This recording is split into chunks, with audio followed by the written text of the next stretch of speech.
C'était l'État qui avait investi. Ce n'était pas le parti. Donc, au moment où le parti dirige l'État, forcément, toute la plupart des entreprises s'écroulent parce qu'on les donne non aux compétences, mais on les donne au cadre du parti. Mais les cadres du parti n'étaient pas forcément bien outillés à diriger les entreprises. Je disais qu'au Congo, on a formé des administrateurs, mais on n'a jamais formé des gestionnaires. Et la plupart des entreprises construites sous les présidences Yulu et Massamba Deba tombent en lambeaux sous le règne du PCT parce que pour diriger une entreprise, il faut être membre du parti, compétent ou non. Alors qu'il eût fallu que le PCT emploie ou envoie ses membres, ses cadres, en formation pour qu'ils deviennent des gestionnaires. Donc, on a confondu la gestion idéologique avec la gestion des entreprises. Je disais que les entreprises, un État fonctionne quand son économie fonctionne. Et l'économie fonctionne quand il y a les entreprises. On ne peut pas parler d'économie s'il n'y a pas d'entreprise. Donc, forcément, le PCT, en mettant l'accent sur l'idéologie, notamment sur la lutte contre l'impérialisme, c'est-à-dire les capitaux étrangers, a mis en lambeaux notre tissu économique qui aurait pu nous permettre finalement d'avoir un niveau de vie décent. Le PCT, nous allons en parler, hein, on va parler, on est déjà là-dedans. Le PCT donc, qui est né en 1969, aujourd'hui à peu près 49 ans par là. Donc ça veut dire que c'est le parti le plus vieux, qui a le plus résisté ou vécu pendant ce premier cinquantenaire. Donc selon vous, les cadres du PCT, ou quand le Congo va dans cette voie de parti unique déjà, sous Massamba Deba, avec le MMNR, ces mêmes gars qui n'ont pas voulu, ces mêmes politiciens, ces mêmes leaders qui n'ont pas voulu de Massamba Deba, qui créent, ou depuis Yulu d'ailleurs, qui créent le parti unique. Massamba Deba fait autant, et en 69, on revient sur la même chose. Donc pour vous comprendre, ou pour être beaucoup plus explicite, vous voulez dire que l'idéologie prime sur ce que le Congolais doit faire en tant qu'économique, en tant que financier. Qu'est-ce qui prime chez le Congolais au fond? Mais vous comprenez, monsieur, l'homme est ce qu'il est dans sa formation. On n'a jamais formé les Congolais à être des gestionnaires. On les a formés à être des administrateurs. Le PCT a envoyé ses cadres pour qu'ils soient des théoriciens, des idéologues. Donc forcément, n'ayant pas appris comment gérer une entreprise, il est très difficile pour le PCT de nous sortir de ce pas-là.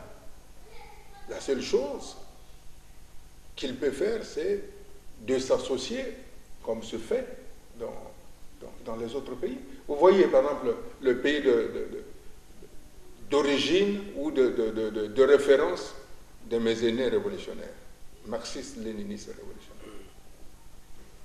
L'Union soviétique n'existe plus. Qui est devenue la Russie?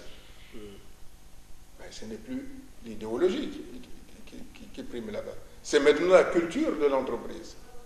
Mais pourquoi les enfants formés en Union soviétique ne s'adaptent pas à la culture de l'entreprise? Parce que le PCT a donné des avantages inouïs de gagner l'argent facile sans travailler. Alors que si le PCT avait habitué à ses cadres que le PCT étant un parti marxiste, léniniste, ça veut dire que l'argent que devaient gagner ces cadres devrait être reversé totalement, en intégralité au parti.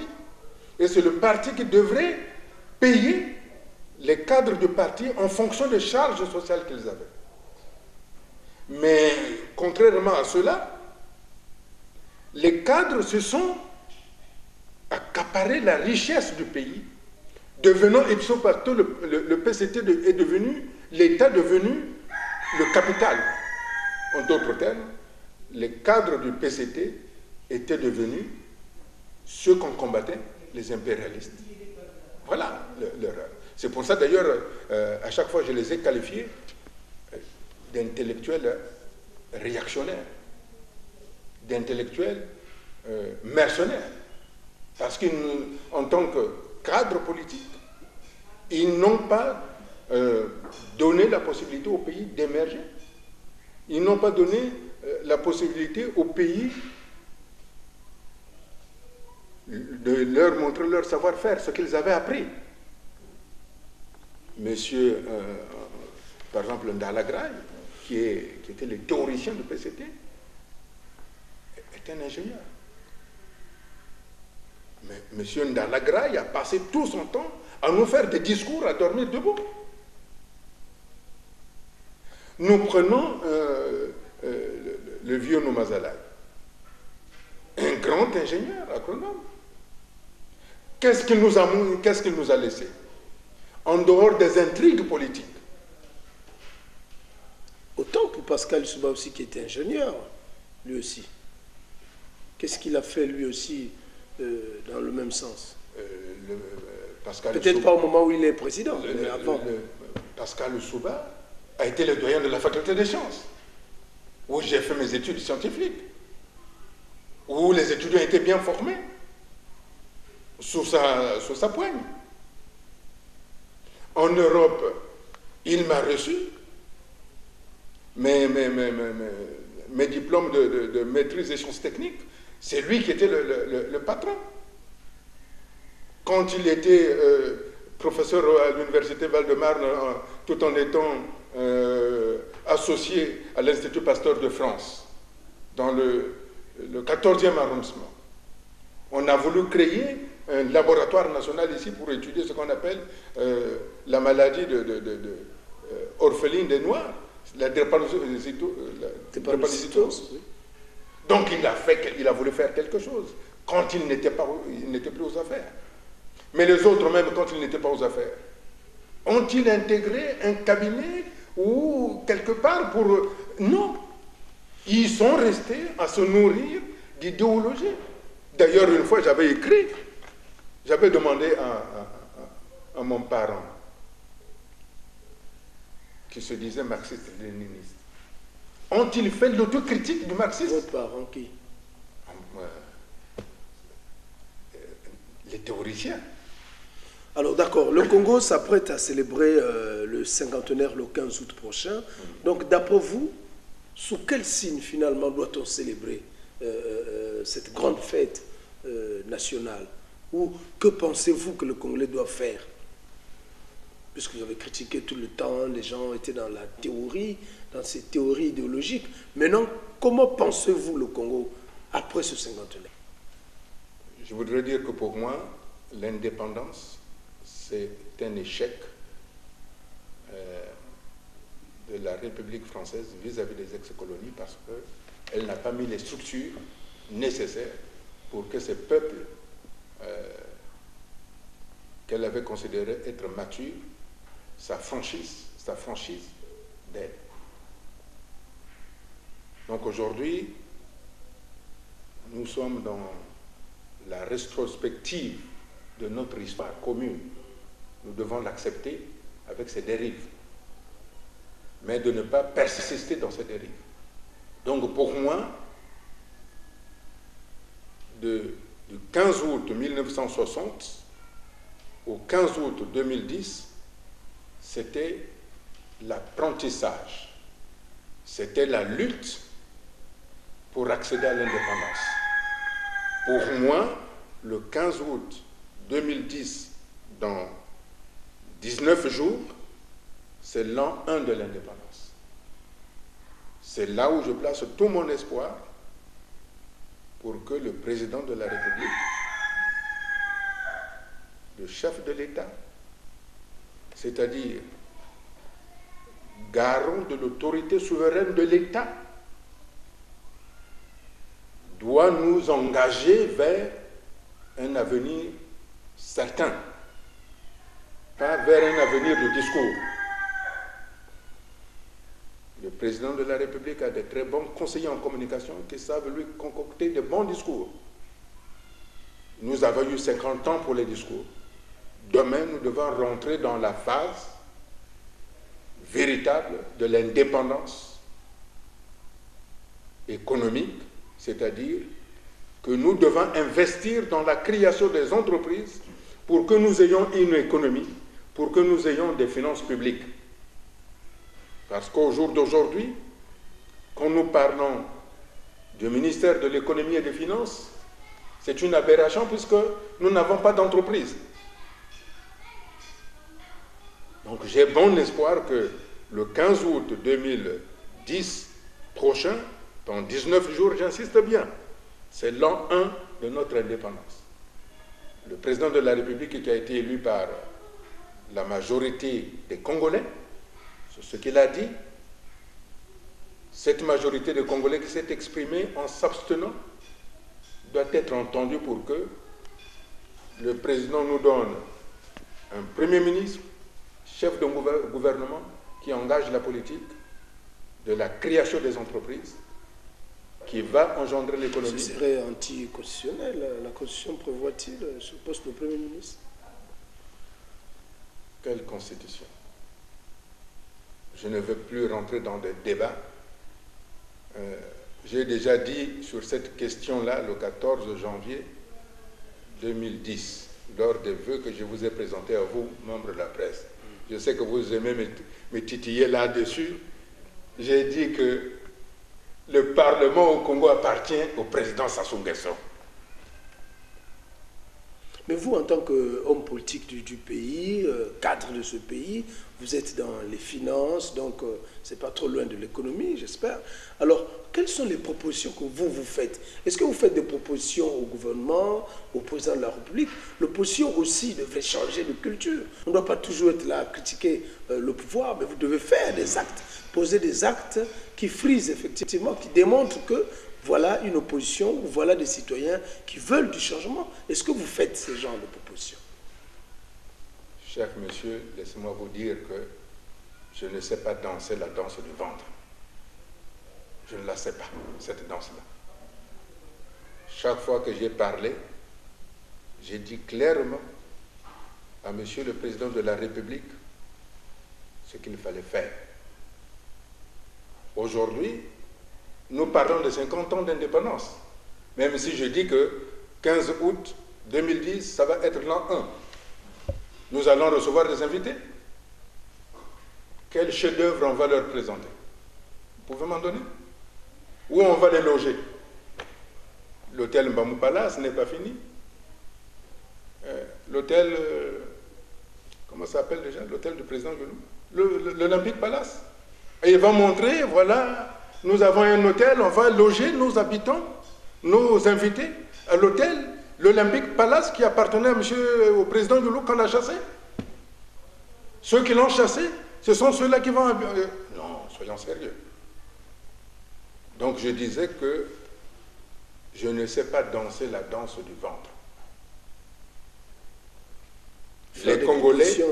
Les Congolais ont élu le président Sassou Nguesso.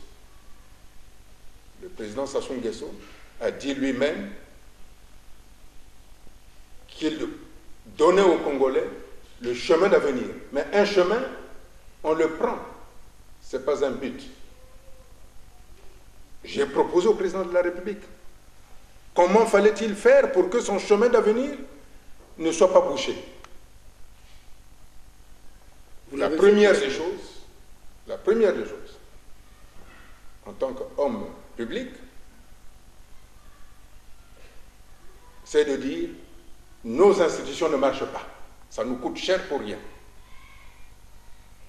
Pourquoi je disais que le Parlement appartient au président Sassou?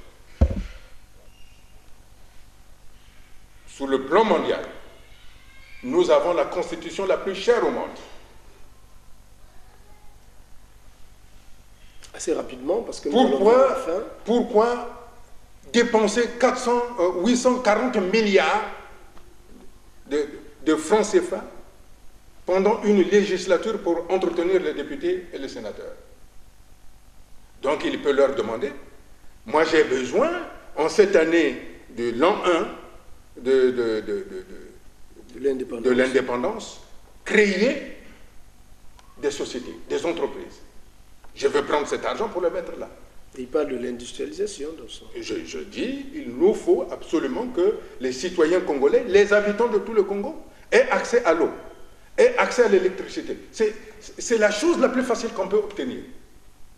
Et aujourd'hui, un pays comme le nôtre, moins de 5 millions d'habitants, on est incapable de nous éclairer, on est incapable de nous donner de l'eau. C'est qu'il y a un problème quelque part. C'est pour ça que je dis qu'on ne peut pas poser la problématique de la Constitution. La Constitution, c'est un acte politique. Le président de la République, il est souverain. Il peut dire, et je pense qu'il le dira, à ses députés, à son Parlement, il faut modifier cette Constitution-là. Ça ne marche pas. La Constitution ne marche pas. Tout le monde sait que ça ne marche pas. D'accord, nous allons vers la fin de cet entretien.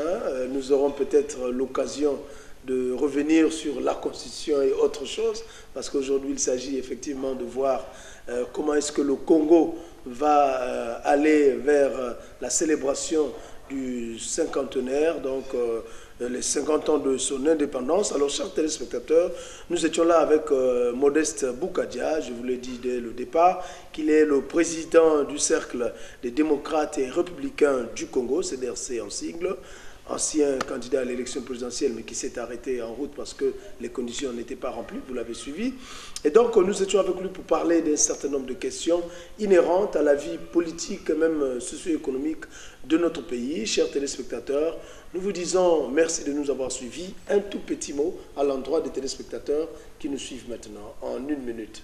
Merci beaucoup. En tout cas, j'ai bon espoir que le président de la République nous entendra, de telle sorte que il puisse impulser une histoire nouvelle pour notre Congo, à nous tous, qui a eu sa naissance à Pointe-Noire, le 28 novembre 1958, qui a eu sa prime jeunesse le 15 août 1960, et que le 15 août 2010, j'ai bon espoir que le président Sassou Nguesso va nous tracer une voie nouvelle, royale, qui sera constituée d'un président de la République, chef de l'État, et d'un Premier ministre, chef de gouvernement, qui saura prendre en cœur tous les problèmes qui se posent dans notre pays et en même temps les lever à la plus haute dignité d'homme d'État. Je vous remercie. Chers téléspectateurs, merci à vous tous qui nous avez suivis. Derrière les manettes, donc à la caméra, nous avons Sidney Makwangou et assisté donc par Nzousi qui est avec lui à ses côtés. À la réalisation ou à la coordination, nous avions Igor Diabaka. Nous vous disons merci de nous avoir suivis et donc à une autre occasion pour parler une fois de plus de notre nation, de notre histoire et des moments énigmatiques qui ont émaillé l'histoire.